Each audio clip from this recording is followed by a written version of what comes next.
Ho meditato 2 ore al giorno per 6 mesi di fila, senza mai perdere un giorno. Ebbene sì, ho 2 microfoni, non so perché questo non funziona, ma non posso toglierlo, quindi oggi va così. Che meditazione ho praticato? Cosa è cambiato? Ci sono stati dei risultati? Ce ne sono stati e anche di inaspettati. Allora, che tipo di meditazione? Partiamo dal presupposto che non c'è un tipo di meditazione giusta. In realtà non esiste neanche una meditazione.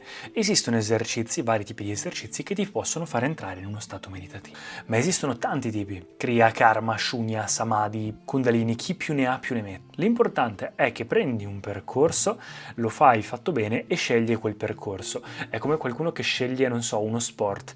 Se prendi il nuoto e decidi di fare nuoto, se vuoi diventare qualcuno oppure avere dei risultati, è inutile continuare a cambiare, fare nuoto, poi fare una settimana di un altro, di tennis, fare una settimana di calcio. Prendi il nuoto e continui ad allenarti finché a un certo punto non inizi a ottenere risultati, o almeno a nuotare bene e in modo semplice. Quello che ho iniziato io ormai anni e anni fa, ormai si tratta di veramente tanti anni fa, è stato il Kriya Yoga. È un misto di pratiche che lavorano soprattutto sulla respirazione, lavorano soprattutto sulle energie. Tutto ciò che controlla le energie del nostro corpo è dettato dalla respirazione, tant'è che nella parola pranayama, ovvero il controllo delle energie, prana, che è l'energia, è anche riferita un po' come la respirazione. Il pranayama sono tutti quegli esercizi che utilizzano la respirazione. E diciamo che il primo tipo di meditazione che ho iniziato a fare è stato un tipo di Kriya gratuito che avevo trovato su internet mentre stavo facendo il metodo Wim Hof al momento, quindi era comunque pranayama ma era una cosa diversa.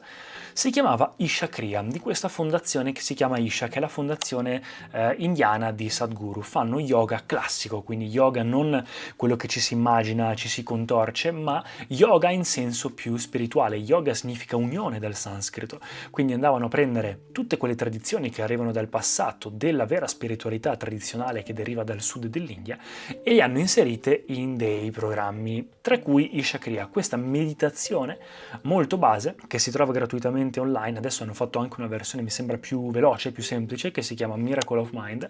Invece che essere 10-15 minuti è tipo 7 minuti, che serve proprio per iniziare a farti distaccare un po' dalle cose che non sei, quindi mente e corpo, farti prendere un po' di distacco, un po' di consapevolezza. E poi ho imparato invece, facendo il corso di ingegneria interiore, che ho fatto per 2 o 3 volte, quindi il passo successivo, ho imparato invece un altro tipo di Kriya, che era Shambhavi Mahamudra Kriya.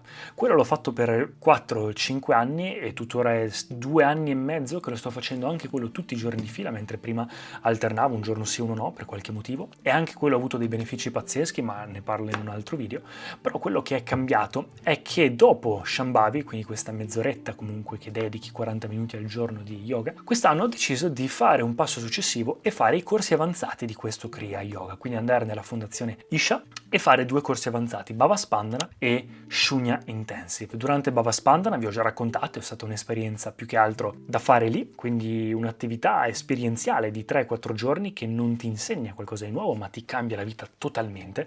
Penso che è stato il momento più intenso e più profondo della mia vita a livello di essere umano, non come Marco. E poi ho scelto di fare Shunya Intensive, che invece era un programma dove ti trasmettono, ti insegnano un altro tipo di pratica che è la vera, un po' la base della meditazione, quello che è forse la cosa più importante, come dicono loro, che ti insegnano, che si chiama Shunya. E per fare Shunya, che lo si fa 2 volte al giorno, serve una base da un punto di vista energetico, quindi serve una base molto stabile, e quindi ti insegnano anche un tipo di Hatha Yoga che si chiama Surya Shakti, un saluto al sole, quindi esercizio fisico, e un tipo di pranayama che si chiama Shakti Chalana Kriya. Quindi inizialmente per 40 giorni, quindi un mandala, quando ti vengono trasmesse delle pratiche, ci sono questi 40 giorni in cui lo fai per 2 volte al giorno per inserirlo bene nel sistema, e poi dovresti mantenerlo almeno per 6 mesi, una volta al giorno, tranne Shunya che aveva fatto comunque 2 volte al giorno. E quindi io per questi 40 giorni più 6 mesi ho fatto Surya Shakti, Shakti Chalana Kriya, Shambhavi Mahamudra Kriya e poi 2 volte al giorno di Shunya, per un totale al giorno di quasi 2 ore di yoga. Sono passato praticamente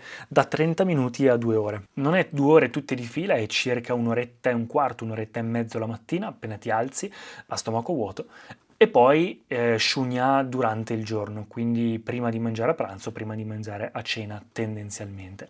È stato difficile all'inizio inserirlo nella routine, come vi dicevo, perché devi cambiare un po' di cose, devi alzarti un po' prima, devi imparare che se ci si alza quel giorno alle 7 perché si deve andare da qualche parte, non so, con la famiglia o altro, sai che tu devi alzarti 2 ore prima degli altri, sai che se si mangia a una certa ora devi prima andare da qualche parte a fare questa meditazione prima di... Diciamo che ti cambia un po', e ho fatto un po' di fatica per alcune cose, poi ti entra un po' spontaneo, e dopo un po' ho iniziato ad aspettare volentieri quei momenti, sono diventati parti fondamentali della mia giornata, dopo che ho iniziato soprattutto a sentire i primi risultati, perché già Shambhavi, che ho fatto per tutti gli anni precedenti, mi ha completamente stravolto la vita, perché tutto il periodo in cui ho combattuto con la mia identità, ho reiniziato in modo conscio a lavorare su me stesso, sul mio genere, sulla mia identità, su tutto quello che sono e che non sono, cambiando tutti i piani che avevo nella mia vita. Il percorso spirituale di cui vi parlo sempre, quel click che ho avuto, quello è stato grazie anche a Shambhavi.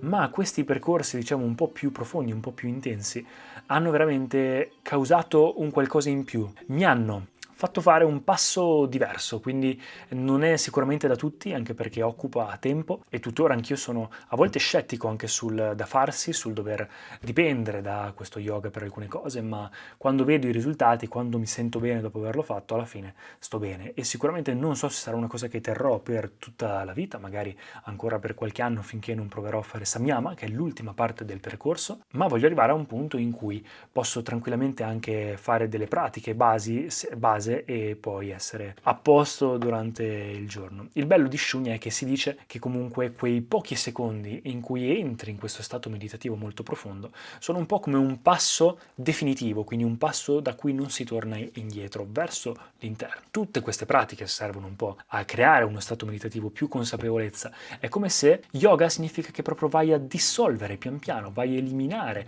a rimuovere parti di te per yoga, quindi per fare parte del tutto. Perché alla fine tutto quello che noi facciamo durante il giorno, tutto quello che facciamo nella nostra vita, tutti gli obiettivi che ci mettiamo, se ci pensate, servono sempre per sfamare quella voglia intrinseca dell'essere umano di volere qualcosa di più. Se vai a scuola è perché vuoi qualcosa di più, se vai al lavoro è perché vuoi essere qualcosa di più, se vuoi essere amato è per volere quel qualcosa in più. Ma non c'è un limite a quel qualcosa in più che vogliamo, perché abbiamo quello e poi vogliamo qualcos'altro, mettiamo a posto la nostra sopravvivenza e vogliamo altro, siamo a posto con la pancia piena e arrivano 1000 altri problemi, quindi c'è sempre qualcosa in più. Quindi all'infinito questa cosa si traduce con il volere tutto, e per volere tutto ci sono due modi: o conquisti tutto quello che c'è fuori di te, ma conquistare l'universo, conquistare il mondo è non molto pratico, e quindi quello che si fa è dissolvere dentro il tutto, quindi tutto ciò che rende la tua individualità quello che sei, quindi i tuoi limiti, i bordi di te stesso, andare un po' pian piano a renderli più sottili, in modo tale che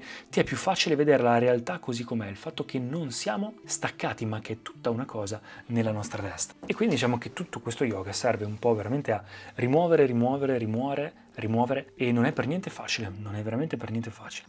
Però devo dire che mi sono, soprattutto dopo Bava Spandan, anche avuto quell'esperienza incredibile, magari ve ne parlerò in un altro video, se volete fatemi sapere, vi sto raccontando con questi video un po' il mio percorso interiore, come se fossero degli episodi, quindi fatemi sapere se volete che ve ne parli. Ho avuto, penso, l'esperienza più profonda della mia vita durante uno di quei corsi in India, e magari ve ne parlerò, ma dopo di quello è stato proprio un click, dopo quel momento in cui mi sembra di aver visto quasi il dietro le quinte della creazione, per un attimo ho smesso di credere a tutto, cioè sono molto più scettico in modo positivo, sono molto meno... Cioè la mia mente va meno a ingigantire le cose o a renderle più piccole. Agisco molto più con la mia testa, quindi mi faccio io le domande e mi cerco io le risposte, invece di continuamente dipendere dalle cose del mondo esterno. Utilizzo molto di più la mia testa, sono molto quindi più scettico, smetto di credere a tutto ciò che prima invece semplicemente andavo lì e facevo le cose. Per quello anche il sadhana ho iniziato ad avere quel problema con questo percorso di 2 ore al giorno, perché ma davvero devo farlo, devo non farlo? Alla fine lo sto continuando, facendo, ma anche lì tuttora un giorno non so se lo farò, perché voglio tutti i giorni essere consapevole e scegliere, quindi ho iniziato ad avere molti più dubbi su tutto, anche esistenziali, ed è, penso, bello, perché l'essere confusi, l'avere dubbi,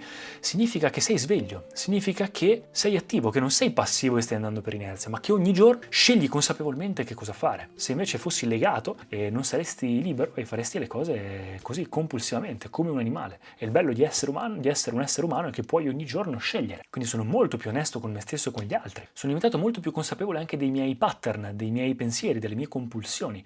Ho trasceso, sono andato oltre molti miei pattern anche fisici che facevo fatica a risolvere, come anche nell'ambito della sfera sessuale, essendo comunque un maschio di 28 anni, c'erano delle cose con cui facevo fatica a convivere, e tuttora invece riesco benissimo a farlo e mi sento molto più in pace, mi sento tranquillo, qualsiasi cosa sembra quasi che non mi tocchi, ma posso toccarla molto di più. Cioè, se arriva qualcosa non reagisco in modo impulsivo a qualcosa, ma scelgo veramente io il modo in cui rispondere a quella cosa. E quindi anche la mattina quando mi alzo, avevo già fatto questo esempio in un video precedente, mi alzo, vedo tutti questi pensieri che arrivano, ansia, pensieri negativi, depressione, tutto questo periodo veramente buio che ho fatto dopo aver imparato Shunya, ho fatto un periodo veramente esistenzialmente in crisi, nulla aveva più senso, non trovo più senso in niente. Vedevo questi pensieri e ho smesso semplicemente di darci troppo bado. Ho iniziato a vedere la testa per quello che è, senza ingigantirla, senza ingigantire i pensieri che ho. E questa cosa mi ha fatto apprezzare molto di più anche l'arte. Quindi invece di prendere conclusioni e dire ah ok, quindi è così,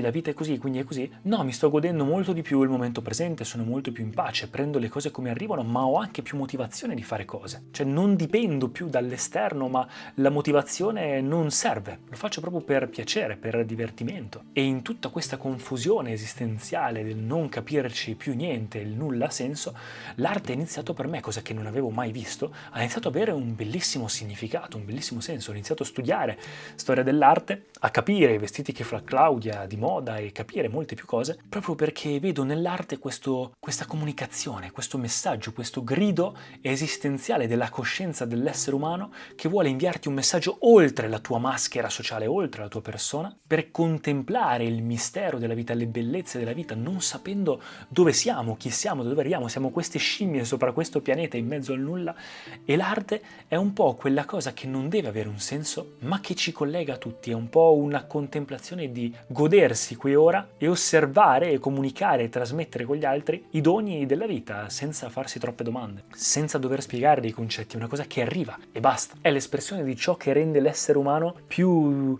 divino e più lontano dall'animale. È come una fotografia della coscienza dell'essere umano, lasci che in purezza arrivi agli altri. Quindi anche quello ha iniziato ad avere un senso incredibile. E va bene, non voglio rendere questo video troppo lungo, ma questa è stata un po' la mia esperienza. Fatemi sapere se volete che continui a raccontarvi di queste cose e ci vediamo nei prossimi video. Ciao ragazzi!